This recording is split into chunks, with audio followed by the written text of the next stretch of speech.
like witnesses and documents that could have shed light on the full truth. And we must recognize that still in America, there are two systems of justice, one for the powerful and another for everyone else.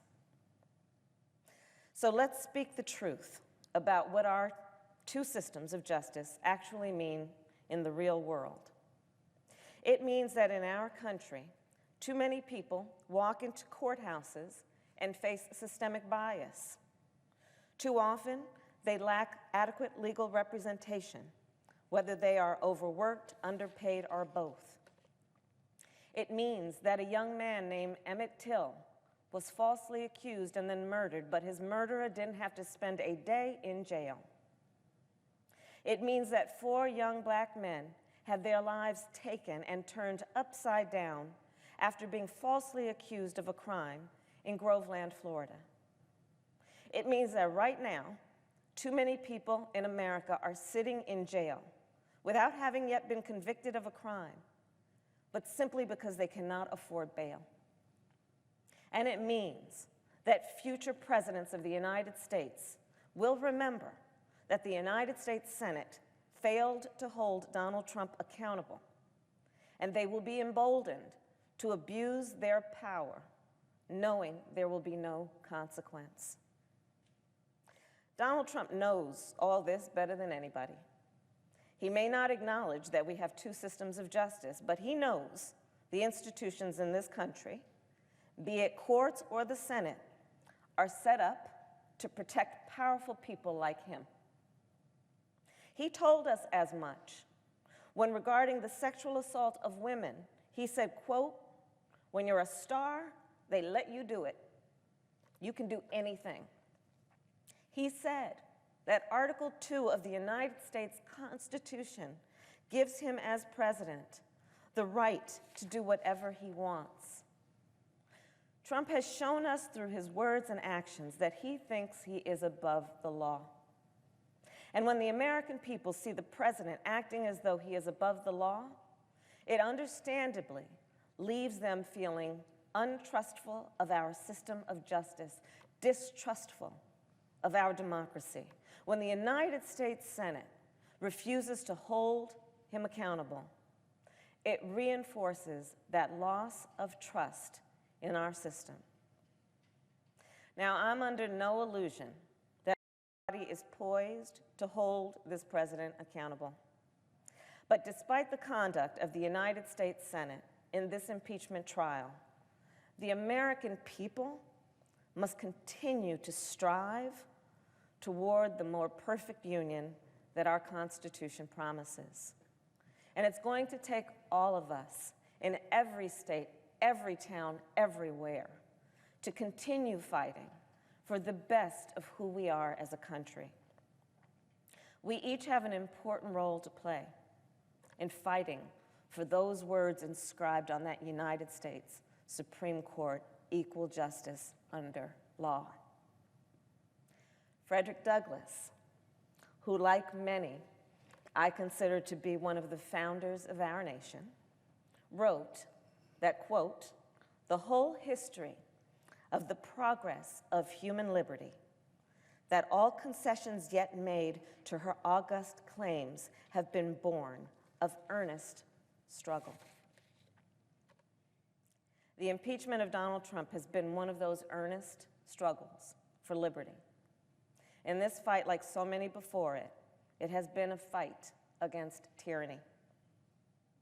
This struggle has not been an easy one, and it has left too many people across our nation feeling cynical. For too many people, this trial confirms something they've always known, that the real power in this country lies not with them, but with just a few people who advance their own interests at the expense of others' needs. For many, the injustice in this trial is yet another example of the way that our system of justice has worked, or more accurately, failed to work. But here's the thing. Frederick Douglass also told us that, quote, "If there is no struggle, there is no progress. He went on to say, power concedes nothing without a demand. And he said, it never did, and it never will. In order to wrestle power away from the few people at the very top who abuse their power, the American people are going to have to fight for the voice of the people and the power of the people. We must go into the darkness to shine a light, and we cannot be deterred, and we cannot be overwhelmed, and we cannot ever give up on our country. We cannot ever give up on the ideals that are the foundation for our system of democracy. We can never give up on the meaning of true justice. And it is part of our history, our past, clearly our present, and our future, that in order to make these values real, in order to make the promise of our country real, we can never take it for granted. There will be moments in time and history where we experience incredible disappointment, but the greatest disappointment of all will be if we give up. We cannot ever give up fighting for who we know we are. And we must always see who we can be, unburdened by who we have been. That is the strength of our nation. So after the Senate votes today, Donald Trump will want the American people to feel cynical. He will want us not to care. He will want us to think that he is all-powerful and we have no power. But we're not going to let him get away with that. We're not going to give him what he wants, because the true power and potential of the United States of America resides not with the president, but with the people, all the people. So in our long struggle for justice, I will do my part by voting to convict this lawless president and remove him from office. And I urge my colleagues to join me on the right side of history. I yield the floor.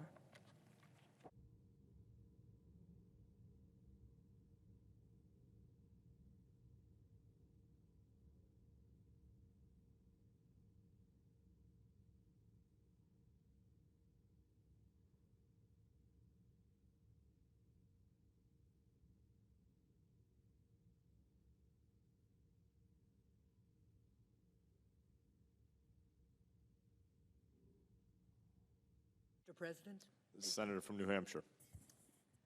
Mr. President, considering whether to convict a President of the United States on articles of impeachment is a solemn and consequential duty, and I do not take it lightly.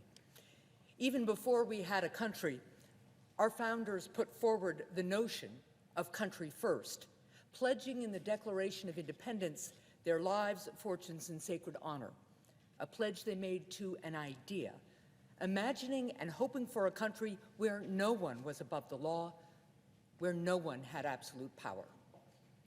My dad, a World War II veteran, and my mom raised me to understand that this is what made our country the unique and indispensable democracy that it is.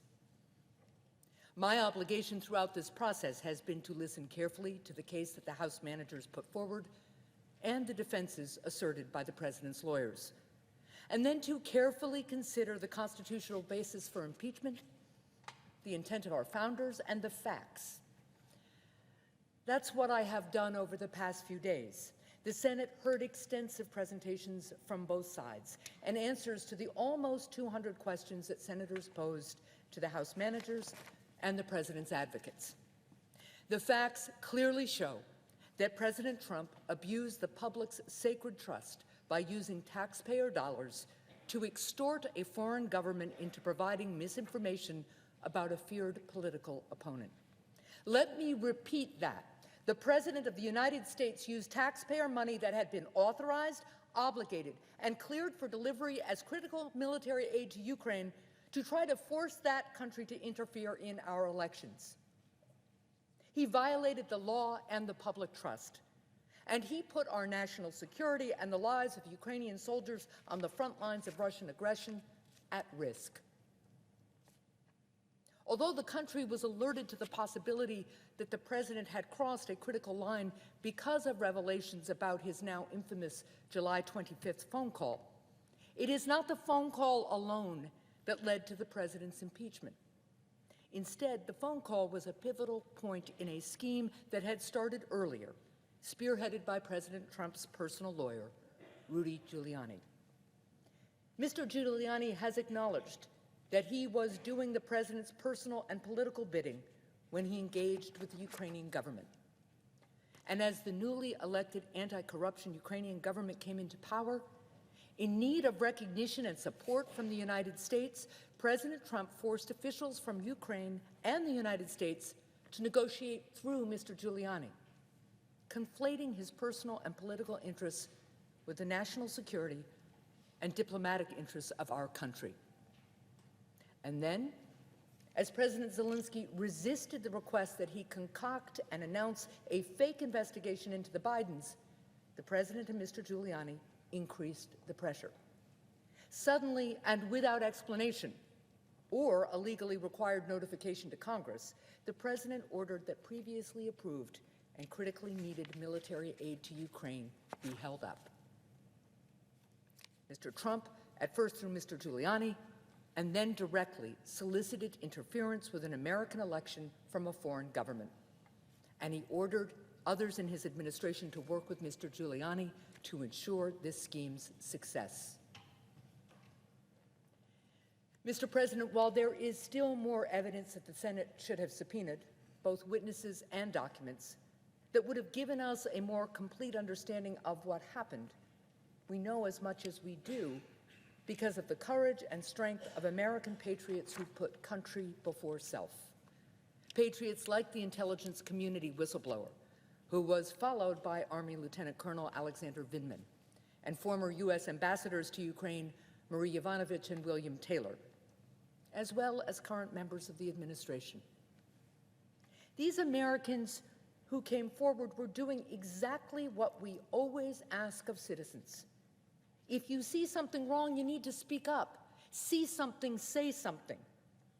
It is a fundamental part of citizenship to alert each other to danger, to act for the greater good, to care about each other and our country without regard to political party. When Americans step forward, sometimes at real risk to themselves, they rightly expect that their government will take the information they provide and act to make them safer, to protect their fundamental rights. That's the understanding between the American people and their representative government. And while the brave women and men who appeared before the House did their jobs, the Senate under this majority has unfortunately not.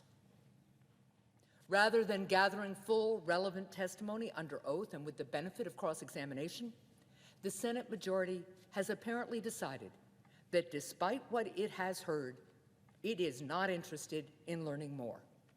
Not interested in learning more about how a president, his personal agent, and members of his administration corrupted our foreign policy and put our nation's security at risk. Not interested in learning more about how they plan to use the power of his office to tilt the scales of the next election to ensure that he stays in power. Not interested in learning more about how they worked to cover it up. Increasingly, over the last few days, the President's defense team and more of my colleagues here in the Senate have acknowledged the facts of the President's scheme. Their argument has shifted from he didn't do it, to he had a right to he won't do it again, or even it doesn't really matter. I disagree so strongly. The idea that in our country, established by the very rejection of a monarchy, the president has absolute power is absurd, as is the idea that this president, whose conduct is ultimately the cause of this entire process, will suddenly stop. President Trump continues to invite foreign powers to interfere with our elections, maintaining to this day that it was, quote, a perfect call. Mr. President, Our founders knew that all people, all leaders, are fallible human beings. And they knew that our system of checks and balances could survive some level of human frailty, even in as important an office as the presidency.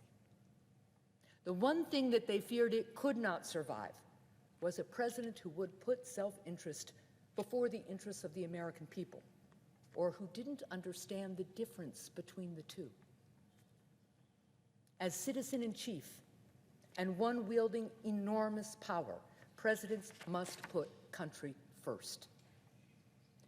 So our founders knew that we needed a mechanism to hold presidents accountable for behavior that violated that basic understanding and that would threaten our democracy.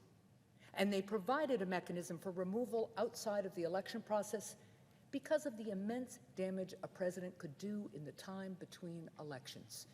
Damage, in the case of this president's continuing behavior, to our national security and election integrity.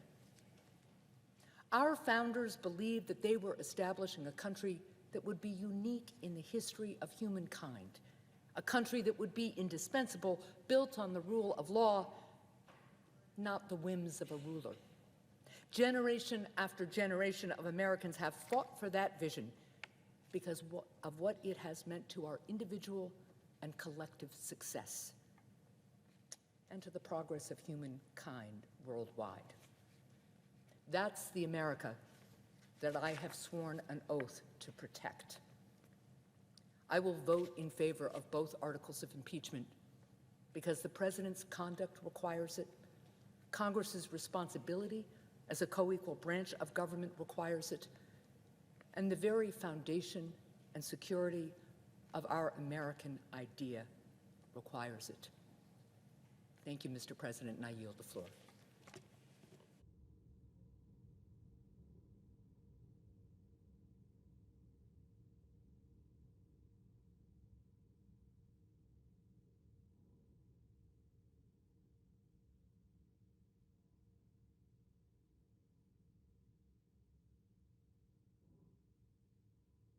President.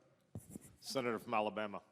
Thank you, Mr. President. Mr. President, on the day I was sworn in as a United States Senator, I took an oath to protect and defend the Constitution. Just last month, at the beginning of the impeachment trial, I took a second oath to do fair and impartial justice, according to the same Constitution I swore to protect. As I took the oath and throughout the impeachment trial, I couldn't help but think of my father. As many of you know, I lost my dad over the holiday recess. While so many were arguing over whether or not the Speaker of the House should send articles of impeachment to the Senate, I was struggling with watching him slip away, while only occasionally trying to weigh in with my voice to be heard about the need for witnesses in the upcoming impeachment trial. My dad was a great man, a loving husband, father, grandfather, and great-grandfather who did his best to instill in me the values of right and wrong as I grew up in Fairfield, Alabama. He was also a fierce patriot who loved this country. Although fortunately he was never called on to do so, I firmly believe he would have placed his country even above his family because he knew and understood fully what America and the freedoms and liberties that come with her mean to everyone in this great country and significantly to people around the world. I know he would have put his country before any allegiance to any political party or even to any president. He was on the younger side of that greatest generation who joined the Navy at age 17 to serve our great military. That service and love of country shaped him into the man of principle that he was, instilling in me those same principles. And think of him, his patriotism, his principles, and how he raised me. I am reminded of Robert Kennedy's words that were mentioned in this trial.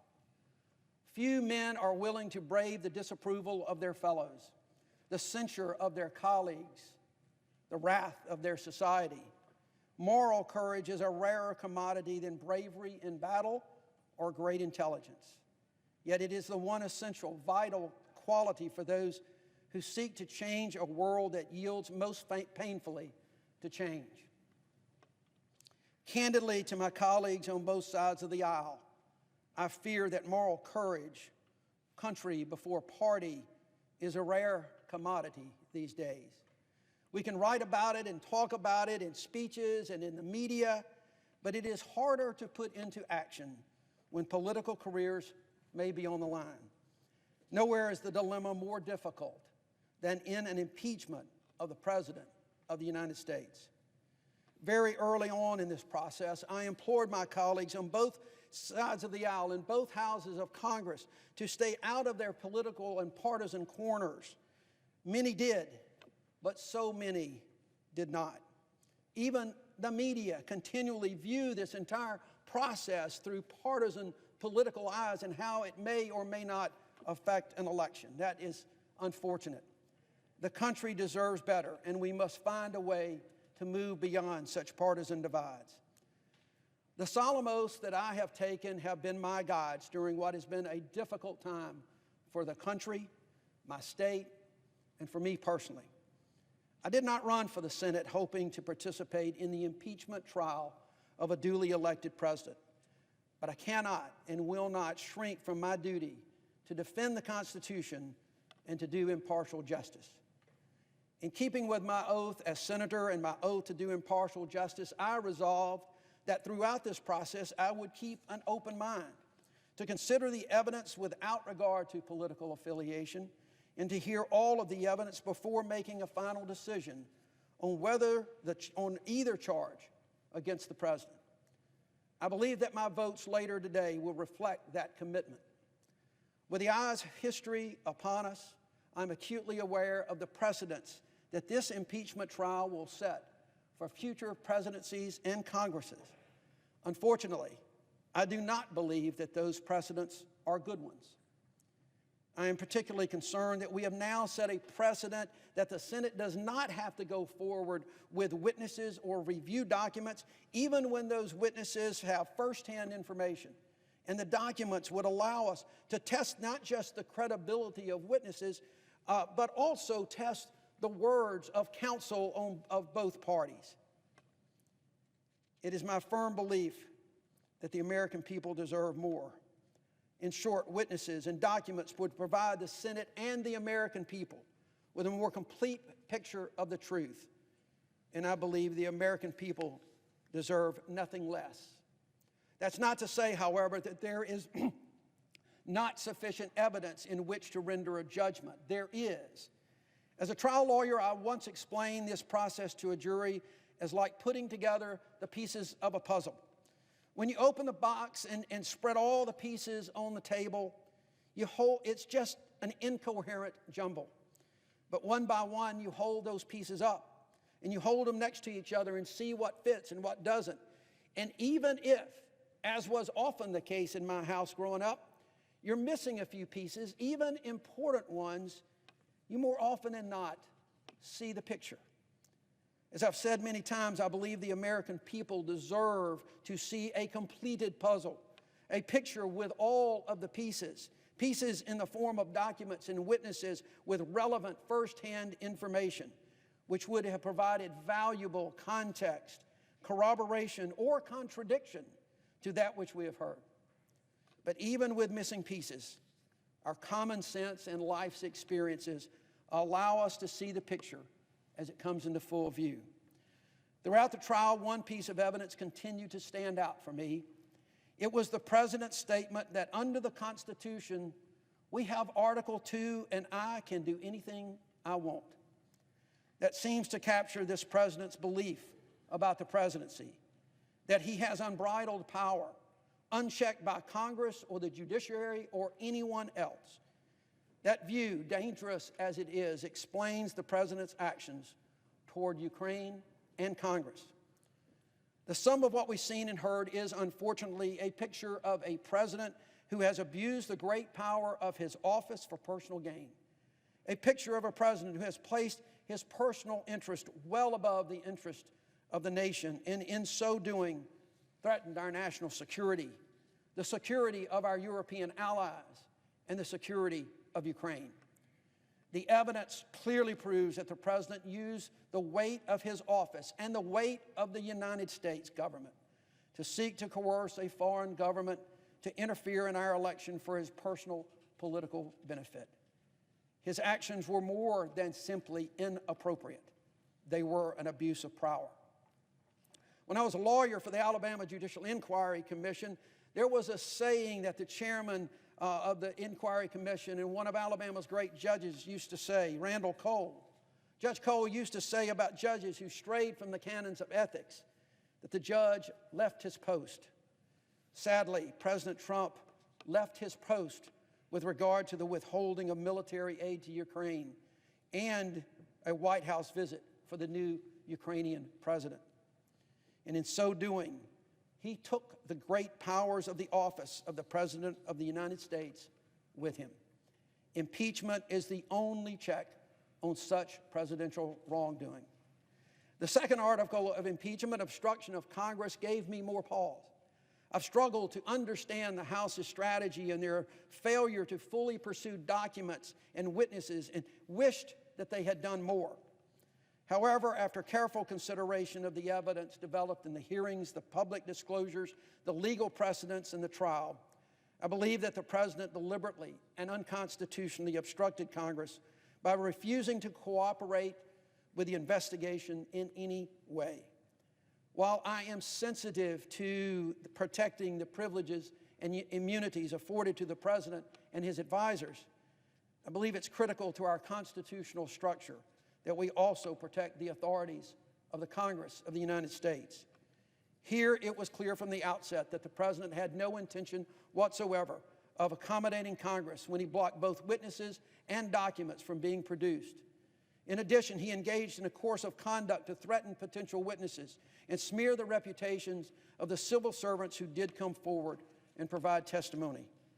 The president's actions demonstrate a belief that he is above the law, that Congress has no power whatsoever in questioning or examining his actions, and that all who do so at their peril. That belief, unprecedented in history of this country, simply must not be permitted to stand. To do otherwise risks guaranteeing that no future whistleblower or witness will ever come forward, and no future president, Republican or Democrat, will be subject to congressional oversight as mandated by the Constitution, even when the president has so clearly abused his office and violated the public trust. Accordingly, I will vote to convict the president on both articles of impeachment. In doing so, I am mindful that in a democracy there is nothing more sacred than the right to vote and respecting the will of the people. But I'm also mindful that when our founders wrote the Constitution, they envisioned a time, or at least a possibility, that our democracy would be more damaged if we failed to impeach and remove a president. Such is the moment in history that we face today. The gravity of this moment, the seriousness of the charges, and the implication for future presidencies and Congresses all contributed to the difficulty with which I have arrived at my decision. I am mindful, Mr. President, that I am standing at a desk that once was used by John F. Kennedy, who famously wrote Profiles in Courage, and there will be so many who will simply look at what I'm doing today and say it is a profile in courage. It is not. It is simply a matter of right and wrong. Doing right is not a courageous act. It is simply following your oath. Mr. President, this has been a divisive time for our country, but I think it has nonetheless been an important constitutional process for us to follow. As this chapter of history draws to a close, one thing is clear to me. As I've said before, our country deserves better than this. They deserve better from the President. They deserve better from the Congress. We must find a way to come together to set aside partisan differences and to focus on what we have in common as Americans. While so much is going on in our favor these days, we still face great challenges, both domestically and internationally. But it remains my firm belief that united, we can conquer them and remain the greatest hope for the people around the world. Mr. President, I ask unanimous consent that my full statement be printed in the record. Without objection. Thank you, Mr. President. I yield the floor. Senator from Rhode Island. Thank you, Mr. President. Mr. President, today the United States Senate is called upon to uphold our oath of office and our duty to the Constitution because President Trump failed to do that himself. After listening closely to the impeachment managers and the President's defense team, weighing the evidence that was presented to us, and being denied the opportunity to see relevant documents and hear from firsthand witnesses, I will vote to find President Trump guilty on both articles of impeachment. I take no pleasure in voting to impeach a president and remove him from office. I agree with those who say impeachment should be rare and American voters should decide our elections. That is why it's so galling President Trump blatantly solicited foreign interference in our democratic process, and he did it as he geared up for re-election. The evidence shows President Trump deliberately and illicitly sought foreign help to manufacture a scandal that would elevate him by tarnishing a political rival. He attempted to undermine our democracy, using U.S. taxpayer money in the form of U.S. military aid to the Ukraine as leverage for his own personal benefit. The president's aides, who heard President Trump's call seeking a favor from the Ukrainian president, immediately sensed it was wrong. So when they alerted the White House lawyers, the record of the call was immediately placed on a highly classified computer system. And despite the president's claiming that the version of the call that was publicly released is an exact word-for-word transcript of the conversation, we know from testimony that there are key omissions in the document we all read. Compounding the president's misconduct, he then engaged in an extended cover-up that appears to be ongoing to this day. There is a lot to unravel here, and I will provide a more detailed legal explanation in the near future. But for now, let me briefly explain my decision and outline my thoughts on the Senate's impeachment proceedings and the disturbing precedents I fear will be set when the majority chooses to side with the president over the Constitution's checks and balances. The House of Representatives voted to impeach the president for abuse of power and obstruction of Congress. Based on the uncontested evidence, I concur. It is clear that President Trump and others, such as Mr. Giuliani, who was serving as the president's lawyer, attempted to coerce the newly elected president of the Ukraine to announce 2 sham investigations, including one that sought to directly damage President Trump's rival in the upcoming election. The president's actions served his personal and political needs, not those of our country. His efforts to withdraw military aid and withhold military aid to Ukraine for his own personal benefit undermined our national security. The second article of impeachment charges the president with obstruction of Congress for blocking testimony and refusing to provide documents in response to House subpoenas in the impeachment inquiry. Again, the House managers produced overwhelming evidence of the president's obstruction and his efforts to cover up his malfeasance. The president's counsel offered a number of unpersuasive arguments against this article, which failed to overcome the following. First, that the legislative branch has sole power over impeachment under the Constitution. That couldn't be more clear. Second, past precedents of prior administrations and court rulings. And third, the blatant October 8th letter expressing a complete rejection of the House's impeachment proceedings. The Constitution grants the executive branch significant power, but as every student in America learns, our system is one of checks and balances, so that no branch is entirely unfettered from oversight and the law. President Trump could have us and would have us believe this system of checks and balances is wrong. In President Trump's own words, he expressed the misguided imperial belief in the supremacy of his unchecked power, stating, and I quote, "I have an Article 2 where I have the right to do whatever I want as president." Couple this statement with his January 2016 boast that, quote, "I could stand in the middle of Fifth Avenue and shoot somebody and I wouldn't lose votes." That paints a chilling picture of someone who clearly believes, incorrectly, that he is above the law. The president's attorneys have hewn to this line of faulty reasoning, and in one notably preposterous effort, even claimed the president could avoid impeachment for an inappropriate action motivated entirely by his own political and personal interest. The president's defense also failed to sufficiently demonstrate that the president's blanket defiance of subpoenas and document requests overcome the precedents established in prior impeachment proceedings and the record of congressional oversight of the executive branch. In the Clinton impeachment, there was an enormous amount of documentary evidence, as well as sworn depositions and testimony by the president and his closest advisors. In the case of the United States v. Nixon, House Judiciary Committee v. Myers, and others, the House managers rightly point out that the courts have held Congress's power to investigate is as broad as its power to legislate and lies at the heart of Congress's constitutional role. While President Trump's impeachment lawyers claim the House should take the president to court over these previously settled issues, President Trump's lawyers at the Justice Department are simultaneously arguing in the courts that the judicial branch cannot even rule on such matters. As President Trump staked out new, expansive, and aggressive positions about executive privilege, immunity, and the limits of Congress's oversight authority, Republican leaders went along with it. I've heard a variety of explanations for why my Republican colleagues voted against witnesses, but no one has offered the simplest explanation. My Republican colleagues did not want to hear new evidence because they have a hunch it would be really, really bad for this president.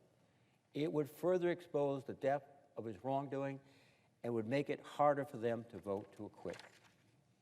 My colleagues on the other side of the aisle did not ask to be put in this position.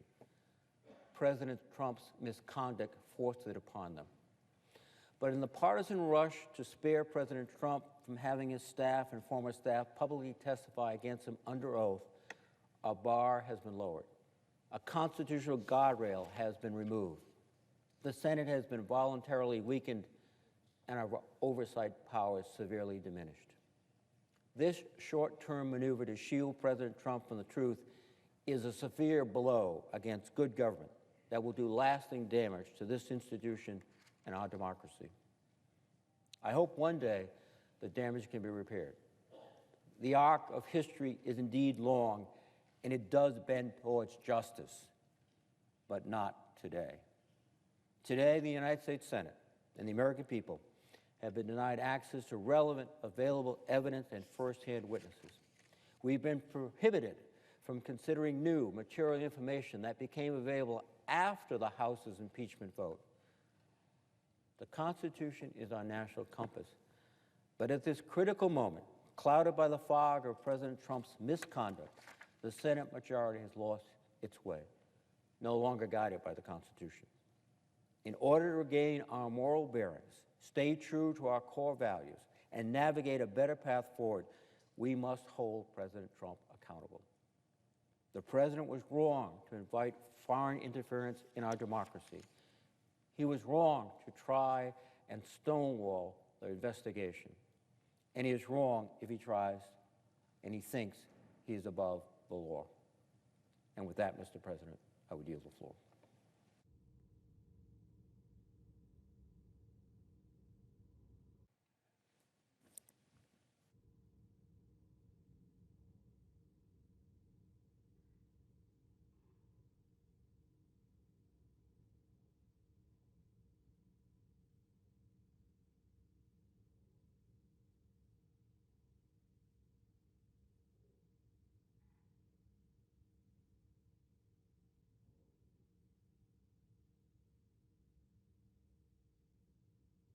Mr. President. Senator from Illinois. Mr. President, I ask the quorum call be lifted. We're not in a quorum call. All right. The senator is recognized. Thank you, Mr. President. From the first words of the Constitution, the weight that lies on every American's shoulders has been clear. We, the people, are the ones who dreamed up this wild experiment that we call America, and we, the people, are the ones charged with ensuring its survival. That's the tension the push and the pull behind our democracy.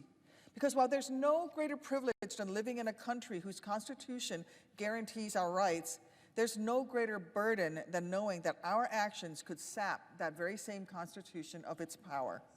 That our inaction risks allowing it to wither like any other piece of parchment from some bygone era.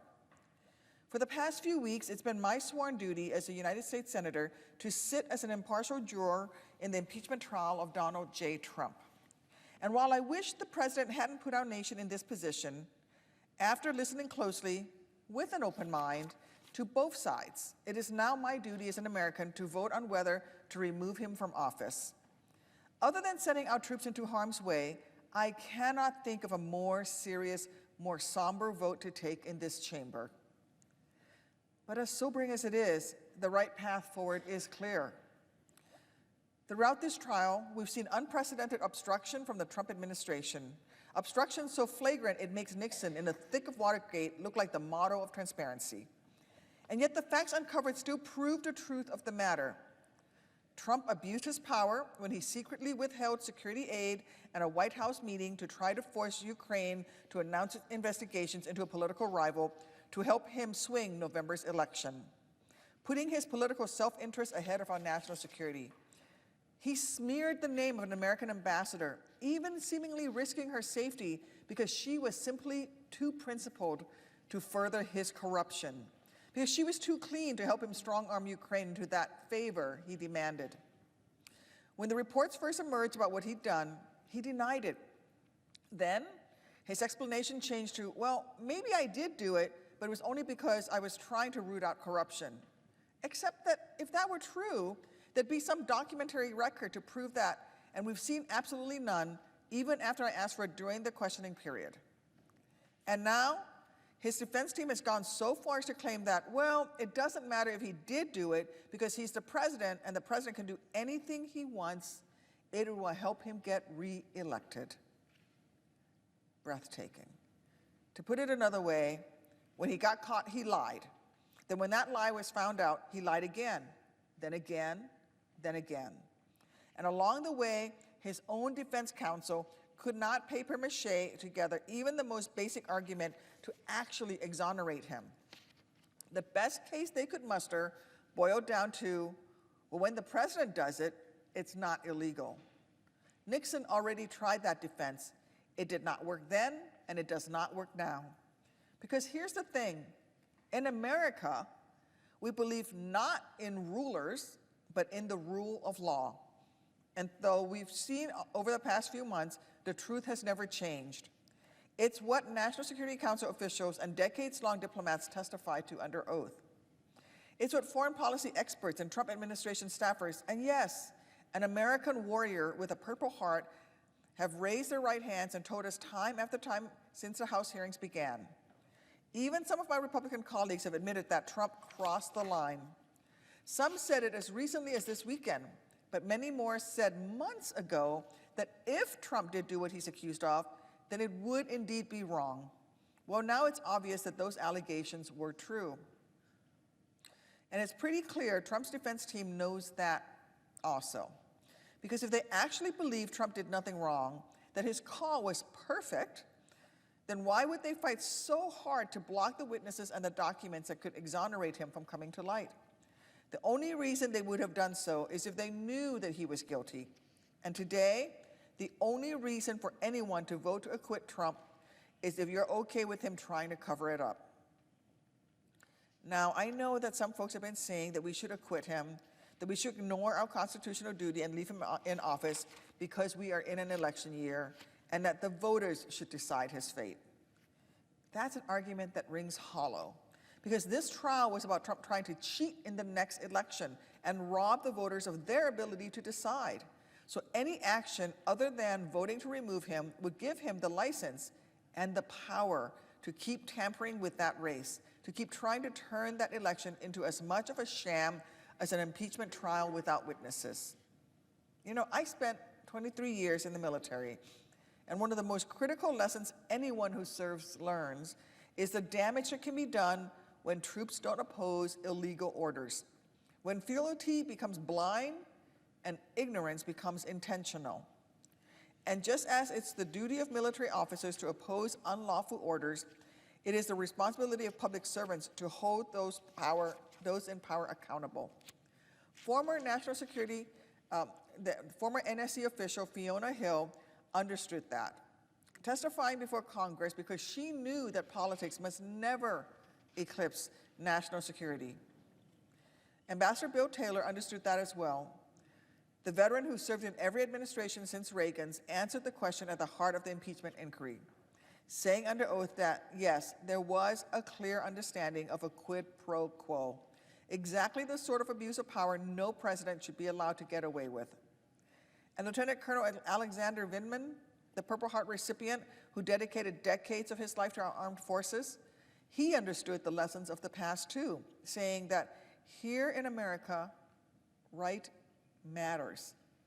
My colleagues in this chamber who have attacked Lieutenant Colonel Vindman, who have provided a platform for others to tear him down, just doing what he believes is right, should be ashamed of themselves.